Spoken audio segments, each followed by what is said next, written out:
kita melanjutkan. Kalau kemarin kita itu kelas A toh? Iya, Bu. Materi yang kemarin kan neonatus dan bayi dengan masalah dan penata laksanaannya ya? Iya, Bu. Berarti sekarang kita melanjutkan itu, tetap itu, cuman kemarin kan kita sampai pada gumoh, muntah dan gumoh ya. Nah, sekarang kita melanjutkan ke oral thrush ya. Ke oral thrush nih. Oral thrush ya, itu biasanya kalau di medis itu juga disebut, ya biasanya dibilang oral thrush dan juga oral candidiasis. Kenapa? Karena biasanya disebabkan karena bakteri yang namanya candida. Bakteri candida namanya. Ya. Nah, oral thrush ini merupakan suatu keadaan yang disebabkan oleh sejenis jamur. Dia itu jamur.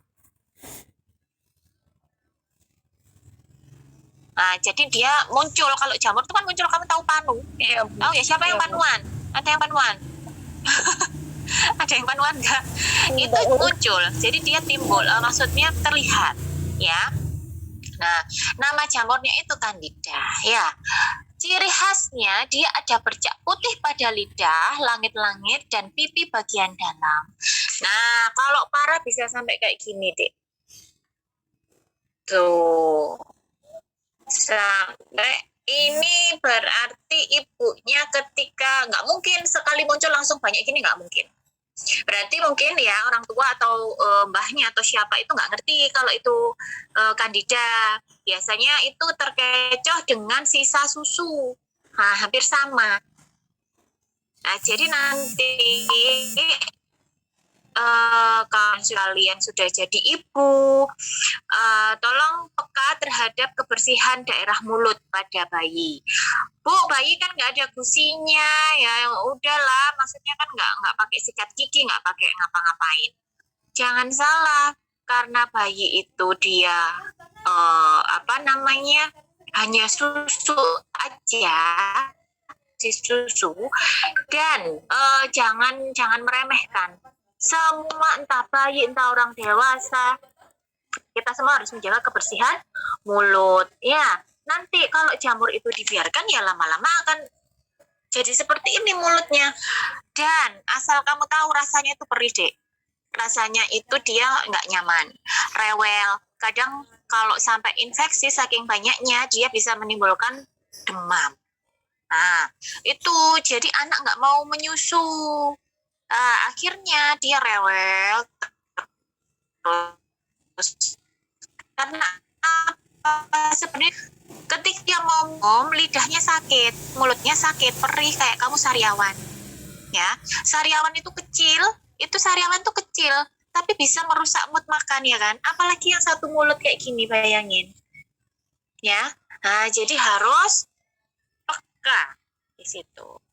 Nah, itu tadi penyebabnya oleh Candida albicans, ya, sering terjadi pada masa bayi dan akan berkurang seiring bertambahnya usia. Nah, ini seperti yang saya bilang tadi, sulit dibedakan dengan sisa susu. Jadi mirip dengan sisa susu. Ya, makanya biasanya kalau saya dulu itu, Dek, saya sedia waslap bersih khusus untuk daerah mulutnya si anak. Bukan waslap untuk mandi loh ya, sendiri. Jadi setelah menyusu itu biasanya dibilas pakai air hangat, itu jari saya, telunjuk itu masuk ke mulutnya si bayinya. Kan apa ya, mengusap itu tadi. Nah, tapi kalau misal bayinya mau dikasih air putih, ya nggak apa-apa, tapi kan itu namanya nggak ASI eksklusif jadinya bayinya minum air putih, ya. Nah, jadi saya lebih memilih dilap pakai waslap khusus untuk mulutnya si bayi, jangan dicampur-campur, ya. Sisa susu, lapisan atau endapan putih tebal pada lidah itu biasanya bisa hilang, dibersihkan dengan kapas yang dibersihkan dengan air hangat, ya. Kapasnya jangan yang kapas gampang rontok ya, Dek, ya, yang tuwipis yang murah itu, karena kalau nanti kamu pakai kapas yang mudah rontok nanti akan masuk ke dalam mulutnya bayi, akan tertinggal. Nah, jadi yang agak tebal, ya, yang tebal khusus yang bulat-bulat itu loh. Nah, itu beli khusus aja. Itu biasanya orang-orang itu ibu-ibu baru itu kalau kapas yang bulat-bulat itu biasanya dipakai buat popok. Aduh, kalau saya mah sayang ya, kalau popok mah bisa pakai ngelap pup atau cebokin si bayi. Biasanya saya pakai kapas yang segi 4 itu, tapi tetap yang lembut. Tapi yang bulat-bulat itu bisa dibawa kemana-mana. Itu biasanya saya gunakan untuk membersihkan daerah mulut, karena itu kapasnya itu kayak pentol, kayak apa ya Dek ya, kayak telur puyuh, tahu telur puyuh ya. Nah, dia tuh kayak telur puyuh gitu bentuknya, itu kapasnya. Itu bisa, itu lumayan tebel, itu bisa dipakai membersihkan mulut. Nanti kalau habis pakai buangan.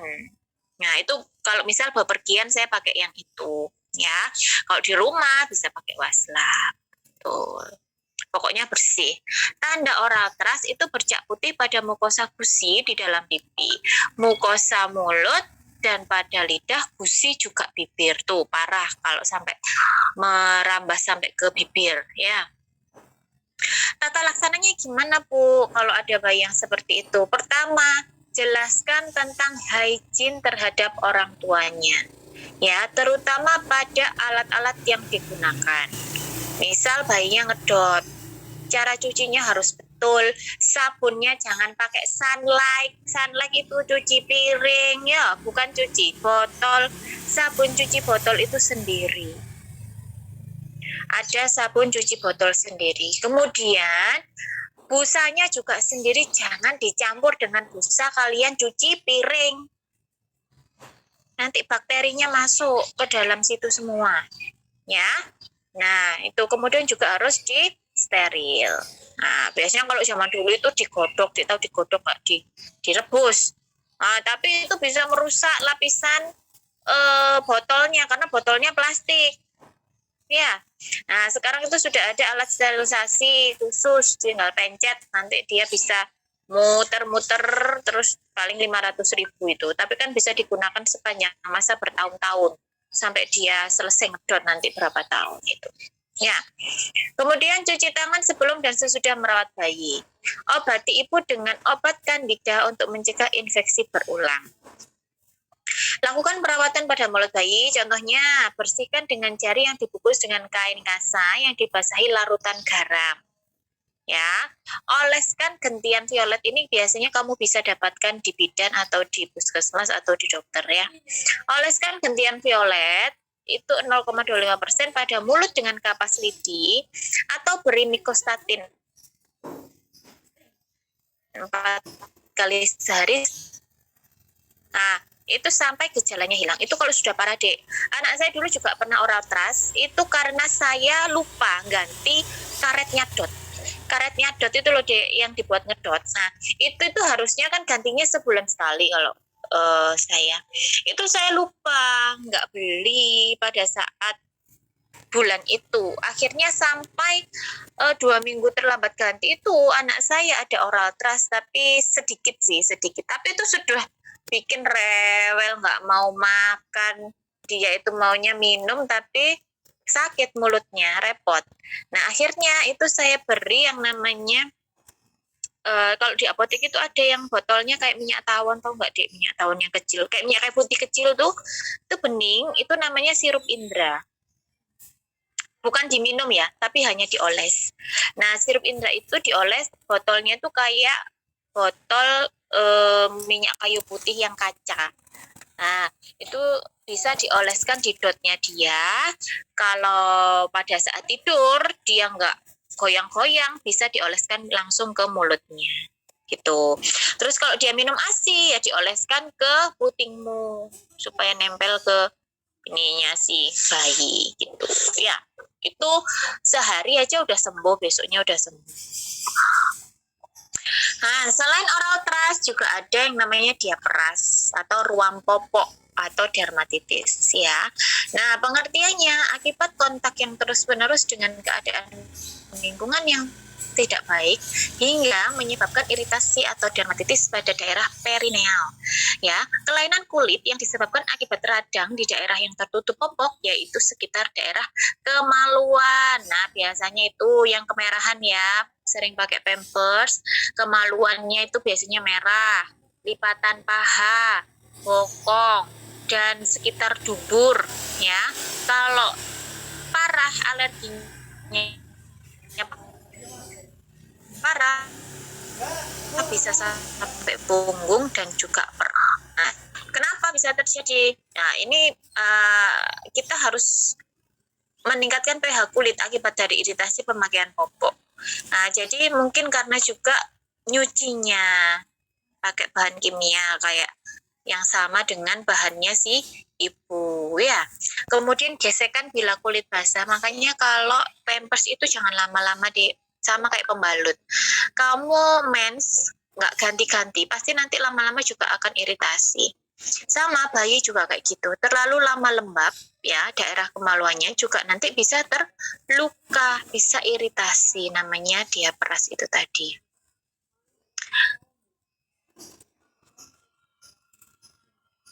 Kemudian kelembaban kulitnya alergi. Nah, tanda gejalanya gimana? Bintik merah, ada lecet, luka, bersisik, kadang basah dan bengkak. Ya. Nah, tata laksananya bagaimana? Yang pertama, hygiene itu jelas. Kemudian segera ganti popok tiap kali basah seperti BAB, BAK ya. Cuci pakaian dengan air hangat supaya bajunya tetap lembut. Beri krim antifungi topikal. Biasanya mereknya Nystatin, Miconazole atau Cotrimoxazole. Itu tinggal dioles aja. Tapi nggak usah susah-susah deh. Sekarang produk bayi apapun kayak Pigeon, Rasen, Johnson itu semuanya ada salep diaperas. Nah, itu bisa. Harus sedia itu. Ya, untuk mengurangi peradangan bisa pakai krim hidrokortison 1% aja, jangan banyak-banyak ya. Nah, kalau ada luka, nah itu harus dikasih zinc oxide untuk mengurangi rasa nyerinya juga. Biasanya kalau di merek-merek baby ya, produk baby itu sudah ada zinc oxide-nya juga. Jadi sudah komplit di situ. Ya, kalau dulu anak saya tuh pakai yang Pigeon itu, jadi memang saya lihat kandungannya dulu. Kandungannya lihat yang lengkap. Jadi ada apa ya? Itu cepat juga. Kalau ada zincnya itu biasanya cepat. Jadi anak bisa lebih nyaman karena apa? Rasa nyerinya bisa lumayan berkurang. Ya, tuh.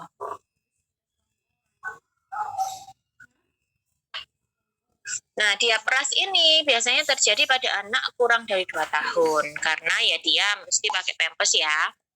Nah, paling banyak usia 9 sampai 12 bulan. Terjadi kenapa? Karena kebersihannya kurang. Bokong, perineal, perut bagian bawah. Sering menggunakan popok plastik, kedap air, atau disposable dalam waktu yang lama. Cara mencuci pakaian dan popok ya, kaji adanya faktor alergi deterjen.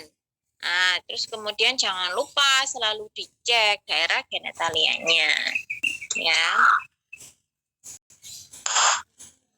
Nah, kemudian intervensinya harus ngapain?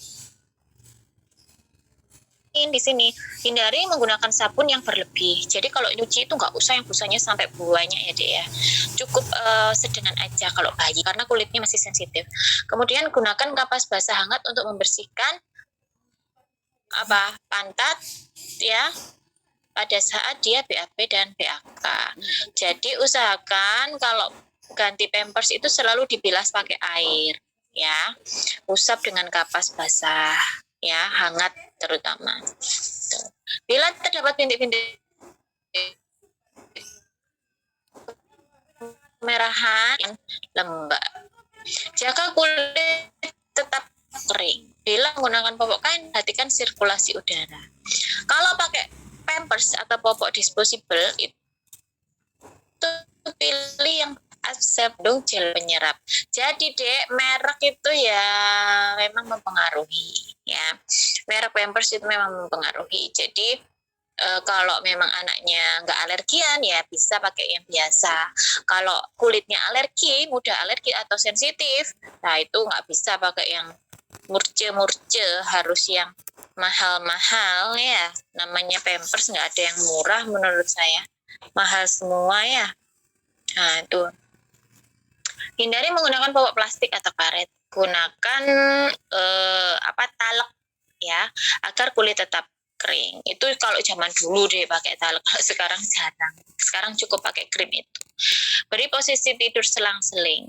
Pakaian celana dicuci, direndam air bercampur asidum. Nah, itu dulu ya, zaman dulu. Kalau sekarang nggak perlu, cukup pakai air hangat aja. Itu sudah bisa bikin pakaian lembut ya. Hindari penggunaan deterjen dan pengharum pakaian, jaga kebersihan tubuh dan lingkungan. Itu tadi. Sekarang kita ke Sebore ya. Biasanya bilangnya ketombe. Nih, sampai kayak gini nih. Pernah lihat? Ya. Nah, jadi ini itu merupakan inflamasi bersisik dari kulit kepala. Kalau nggak dibersihkan, nggak ditangani, bisa merembet sampai muka. Ya, kadang-kadang juga bisa ke leher, ke pundak. Tuh, ini seborea namanya. Banyak deh ini terjadi tuh, banyak banget ya, macam-macam dermatitis seborea. Itu ada seborea di kepala, ada di muka. Kenapa? Ya hygiene lagi-lagi. Kemudian disfungsi kelenjar sebasea. Kelenjar sebasea berarti kelenjar keringat. Nah, di situ produksi keringatnya berlebih, tapi kebersihannya kurang. Ya, ini juga dipengaruhi oleh iklim suhu pada daerah tertentu. Ya, kemudian mungkin bisa stres, kelelahan, emosional, dan juga adanya infeksi. Gejalanya bagaimana? Adanya skuama berlemak atau berminyak muncul pada minggu pertama kelahiran.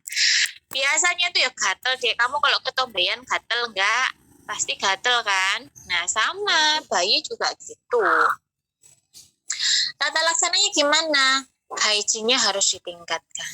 Lembabkan kepala dengan minyak kelapa, zaitun, atau kalau nggak ada baby oil, ya itu pijat dengan lembut. Sikat dengan sikat lembut. Itu loh dek. Nanti ya, pada perlengkapan bayi baru lahir itu biasanya ada sisir, ada potong kuku ya. Itu sisirnya itu bukan kayak sisirnya kita, jadi sisirnya itu kayak sikat, lembut banget. Ya, itu gunakan, nggak apa-apa. Ya, jadi kayak sikat gitu bentuknya. Nah, itu untuk kepala memang, untuk membersihkan ketika dia mandi. Apalagi bayi baru lahir, itu tadi kena lemak-lemak dari ibu. Ya, dari sisa ketuban. Kalau kamu nggak membersihkan dengan bersih, ya susah. Nanti akan bikin kerak di situ. Nah, nyikatnya ya yang lembut, jangan yang kasar. Jadi kalau mandi itu dek ya, bayinya dikeramasin. Selalu mandi pagi sore harus dikeramasin. Bu, kalau seboreanya itu sampai tebel, itu tetap dikeramasin pagi sore ya. Dikasih baby oil, tapi jangan dikelentek ya dek ya. Tahu dikelentek apa ya? Dilepas, dicuil, dicuil-cuil gitu loh, jangan. Karena nanti kalau kamu lepas lukanya, itu nanti bisa berdarah, menimbulkan perdarahan. Jadi biarin aja, tapi dipijat-pijat lembut, dibersihkan setiap hari pagi sore, dikeramasin, lembut. Jangan diikat ke kaki, ya itu kepala, ya jadi yang lembut kalau nyikat. Ada sikatnya sendiri loh, nanti kamu beli sikat itu, beli sikat yang buat kamar mandi, beda loh ya. Buat sikat sepatu, beda. Sikatnya sendiri, untuk kepala bayi itu, lembut, lebih lembut. Nah, kemudian ini ada bisul atau impetigo. Nah, ini biasanya juga muncul karena sama, dia juga merupakan respon dari sensitivitas dari kulit bayi tersebut ya. Nah, biasanya dia muncul, kalau bisul kalian tahu lah, nggak harus bayi ya, orang dewasa juga biasanya kena bisul. Kenapa? Karena ada bakteri yang namanya Staphylococcus aureus ya. Itu juga karena kelenjar minyak yang tersumbat. Biasanya kita sebutnya acne kista. Nah, itu tapi acne kista bukan pada bayi, itu pada remaja. Ya. Nah, kemudian juga ada muncul di lipatan bokong. Itu kista polinidal namanya. Kalau daerah ketiak dan pangkal paha namanya hidradenitis suppurativa. Ya. Tanda gejalanya gimana bisul? Bintil merah, gatal, demam ya. Ada luka. Bisul itu lukanya kecil tapi bikin emosi, Dek. Emosinya kenapa? Karena sakit banget. Kena senggol itu sakit. Ya. Kemudian keras, diraba itu keras, cenut-cenut, kayak orang habis ditonjokin itu, cemut-cemut gitu rasanya, sampai bisa demam. Itu kenapa kok bisa muncul? Pertama ya karena hygiene-nya kurang, daya tahan tubuhnya kurang, mungkin ada alergi makan, ya biasanya muncul ada di mata, juga ada alergi protein biasanya.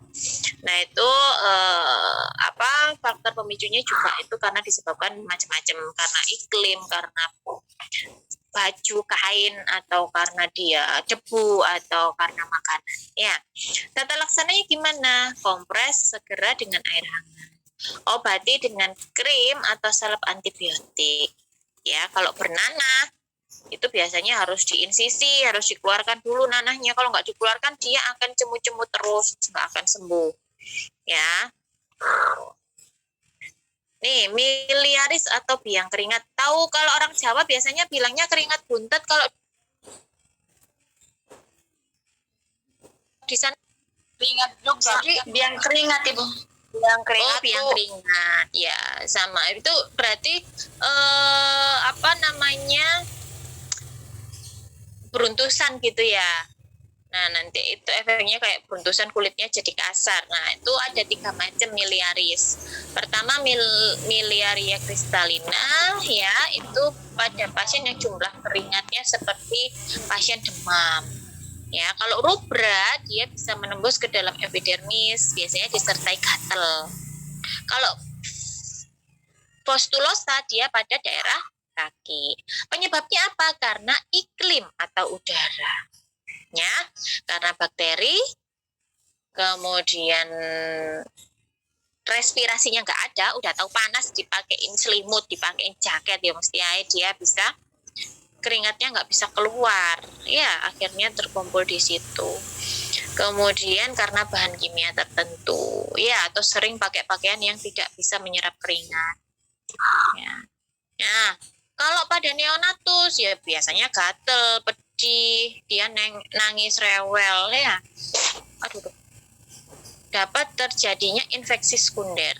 Nah, tuh. Rewel biasanya dia. Tata laksananya bagaimana? Jaga kebersihan, cuci tangan, ya, jaga kelembapan. Sama, semuanya itu sama, yaitu pada hygiene. Ya, sama. Nih, tata laksananya, anjurkan mandi 1-2 kali sehari dengan sabun yang lembut, jangan pakai sabun orang dewasa. Ya, beri pakaian yang ringan, katun, itu menyerap keringat, jangan pakai kain yang silk, jangan pakai saten. Duh, itu mah gilap-gilap glamor tapi panas, ya. Segera ganti pakaian kalau basah atau kotor. Jadi jangan ditimbun. Nah, kemudian di